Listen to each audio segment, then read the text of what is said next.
Good morning, everyone. I'd like to open this Polk County Board of Commissioners, August 25th, 2026. All commissioners are present. Extra agendas are on the back table. Please join me in the Pledge of Allegiance.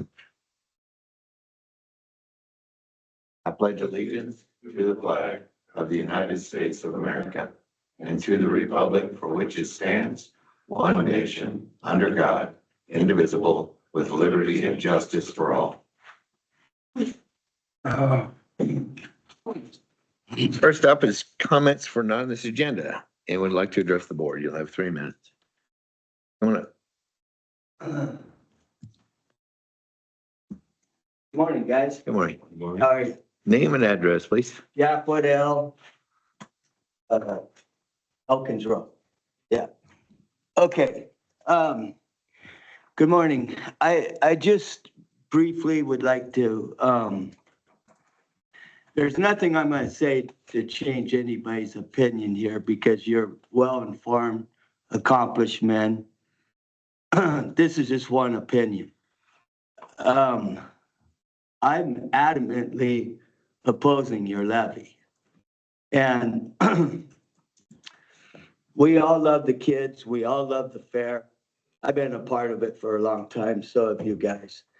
And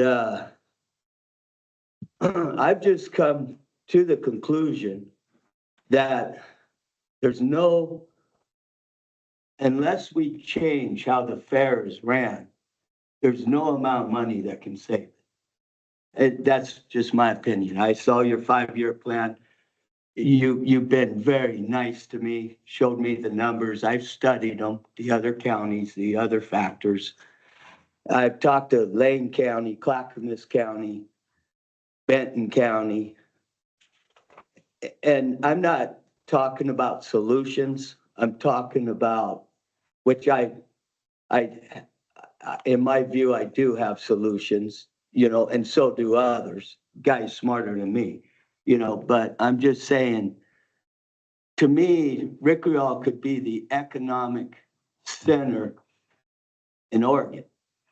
We've got the road infrastructure. We've got this huge facility. What we need is capitalist solutions.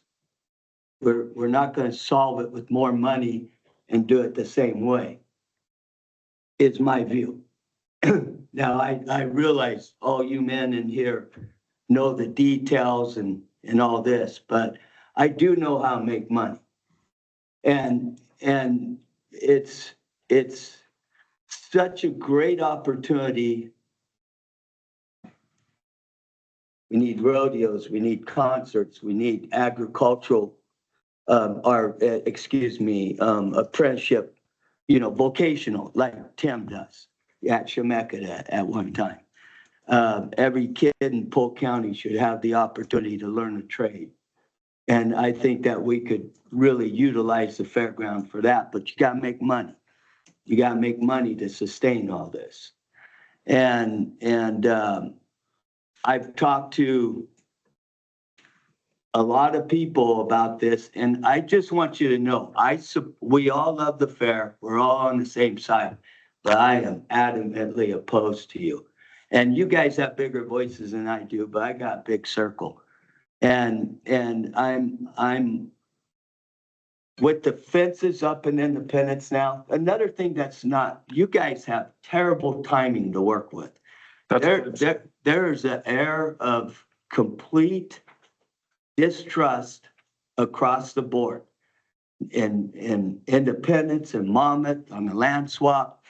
I don't know the Dallas and Fall City. I did talk to TJ yesterday. That'd be 3 minutes, Jack. Okay. All right. Anyway. Appreciate your comments. All right. Thank you. Okay. Next up, approve agenda. So moved. Second. It's been moved and second. All those in favor, please say aye. Aye. Aye. Motion passes. Approval of minutes of August 18th, 2026. So moved. Second. Been moved and second. All those in favor, please say aye. Aye. Aye. Motion passes. That brings us to the West Valley Housing Associate interview. Erica Ware. Good morning. Good morning. Erica, thanks for coming. If you'd like to tell us about yourself and why you're here,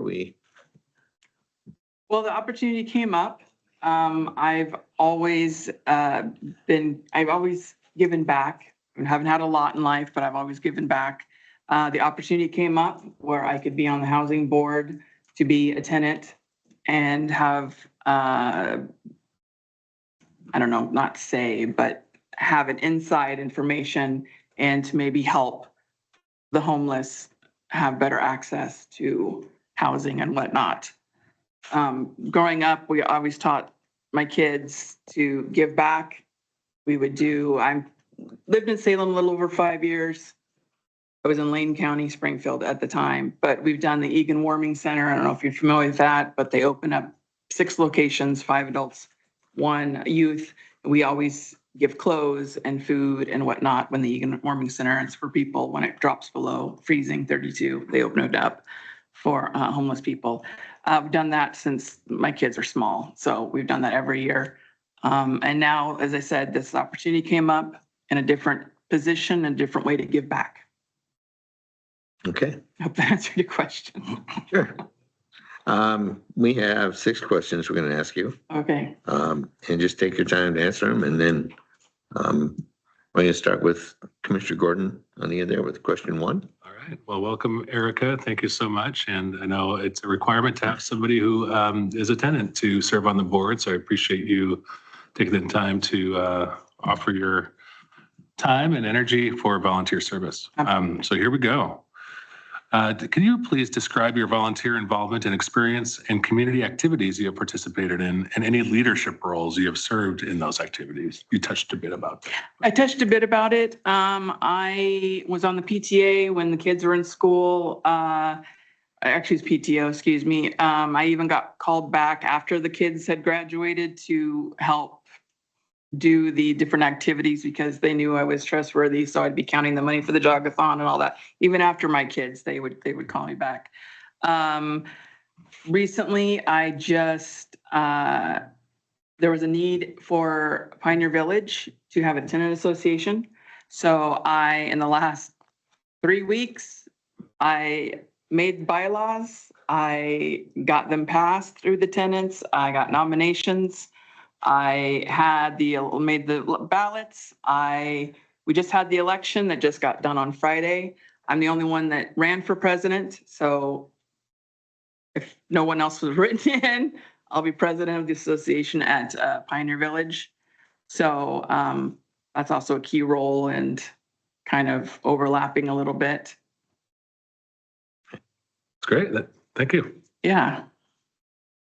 Good morning. Good morning. What special skills or talents would you bring as a new commissioner to the Housing Authority Board? Good question. Because I'm not 100% what all my role would be. But I have leadership qualities in that from 23, I've had 4 small businesses. In between, I've worked either e-com or retail, but to run a business, even a small business, you have to have knowledge of what things cost and what you can sell it at or what you charge people for whatever. When I was 23, I opened a janitorial service. So I did janitorial for a couple of years. And then I had a daycare. So I had daycare for 11 years and so on and so forth. So in that you know how to keep books and you know what it takes to get things done, whether it's through the state, whether it's through federal, whether it's through local city ordinances or whatnot. So what do you see the role of the Housing Authority Board in relation to the West Valley Housing Staff and Management, and also in relation to Polk County and its Board of Commissioners? Say that one more time, please. So what do you see as the role of the Housing Authority Board in relation to the West Valley Housing Staff Management, and then also in relation to Polk County's Board of Commissioners? Well, I know that the Polk County Commissioners has the, subsections and housing being one of them, which is important because I believe that everybody should have a safe place to sleep. I'm not sure about the first part of the question, of the difference of the staff and the board. Yeah, how do you see the Housing Authority Board in relation to the West Valley Housing Staff and Management? So how do you tie the two together? So you have oversight and then you have staff and management on site. Right. Well, again, I'm not sure because I haven't been put in that role. I mean, obviously there's communication is important in everything. So, communication between making sure that rules are followed, making sure that voices are heard, making sure that everybody gets a piece of advice and vocalizes their thoughts and suggestions, and then being able to communicate that and be able to talk it out and go forward. That didn't make any sense, but that's all right. It's good enough. Good. You A know, little nervous, I apologize. no worries. That's all right. And these are questions we ask all candidates. Right, right. Draw on what you know and what you think. So let's see. All right. Since the Housing Authority has a public mission, you will be expected to represent all citizens in your community in the policy decisions that you participate in making at the Housing Authority. Are you willing to expand your personal perspective to include those of the greater community as best you can? So we'll start there. Absolutely. In any decision, major decision, I like to have as many different opinions of things because I might like certain ones out of certain things and it comes together as a different idea. Or it could be I was thinking one way and then all this other stuff was brought up that I hadn't even thought of. Let's go a different direction. So absolutely, I think everybody should have a say no matter what their belief is, because not one way is the right way. Great. So there's a second part to the question about how you kind of make that happen on the board. So how would you make sure that you do represent that greater community interest in the decisions you make on the board? So the board meets monthly. How would you bring those perspectives that you gain from the greater community to the board? I guess it would depend on what it is. I could either this is the idea that one group is coming to me about, and this is a different group coming to me on the same subject, and this is their ideas, and maybe there's a third or whatever. Or whatever majority is of a certain thing is, 75% people like this idea, only 25 like this. We should probably go with the majority. Thank you. Okay, a primary tenet of the agency's mission is to provide safe, decent, and affordable housing opportunities for community citizens with special needs, such as low-income families and elderly or disabled individuals. All stuff you have expressed, How best do you envision the Housing Authority using its assets, its dollars and personnel, to provide increased housing opportunities for citizens of this community? What do you see as other unmet housing needs of the community that the Housing Authority should consider as a priority for its resources? Ooh, That's a lot. that's a big question. How much time do we have?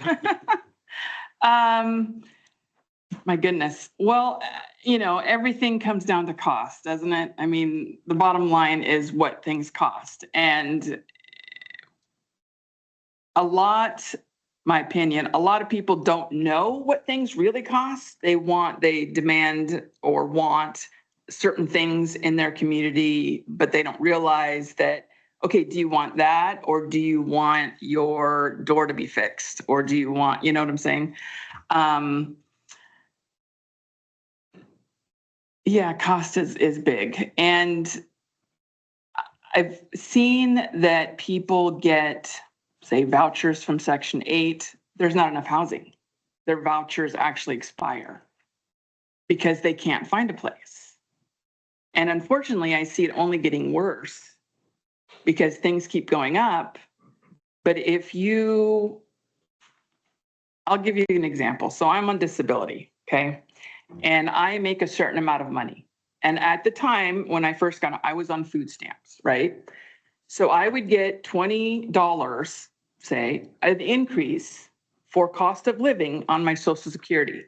2 days later, I would get a notice, from food stamps saying, oh, because you have increased your income by $20, we're taking away $20 from your food stamps. Unfortunately, food costs, housing costs, they're all rising. So when something gets the cost of living and it's supposed to be adjusted and you're still getting penalized, it's kind of working against you. I mean, not that we're trying to get ahead, we're just trying to keep our head above the water, right?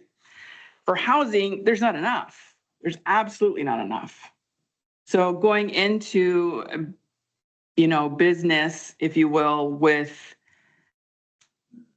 companies who are willing to donate things, time, materials, whatever, or give discounts on properties or whatever. I know probably Section 8 obviously is probably more of a budget friendlier option than it is. But again, I've seen where there's not enough housing.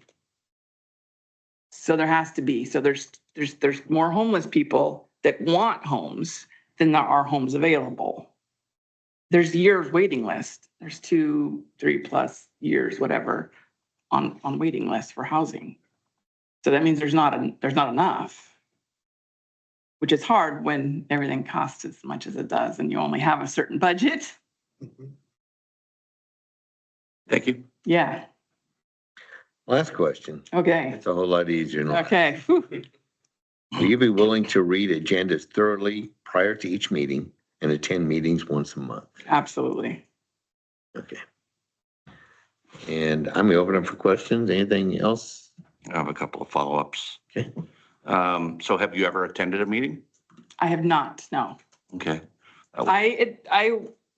It's not completely my fault because I had done this in May and somebody dropped the ball somewhere, and this has just happened within the last few weeks where I got my first interview with Paul, and then Nicole emailed me a couple weeks later. So this has been a quick thing, but it was all the way back in May. So I didn't even think that I was even in the running or got it or whatever. But you're a tenant, Absolutely, yeah. and these meetings are open to tenants, right? Yes. But you've never been to a meeting. No, I wasn't exactly, I wasn't as sure about it as a tenant. It wasn't brought to my attention that this was a thing. And I haven't so far, knock on wood, had a complaint or anything. I didn't know what the board was all about, I should say, before I did the research and everything when this opportunity came up. And I realized that it was probably because it's, well, maybe it's so far away to a certain extent. I mean, it's in Dallas. I'm in West Salem. So it's not like I'm in the community. I mean, I am, but I mean, I'm for a little bit further, if that makes sense. Okay, and then additionally, you've brought up the tenant association now, and you are de facto the president.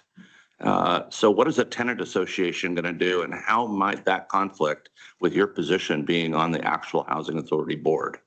I don't think it would have a conflict because mostly the majority of it is social events that we do for the Pioneer Village. So we will put things on like maybe Halloween party. We have potlucks once a month. We'll do different social activities. We do have a tenant meeting. We'll have them once a month to let tenants know kind of what social things are coming up. But it's not like it's two completely different things. So you don't see that the tenant association and the president of the tenant association as an advocacy role that I think they're it's more of an communicating to asset. you?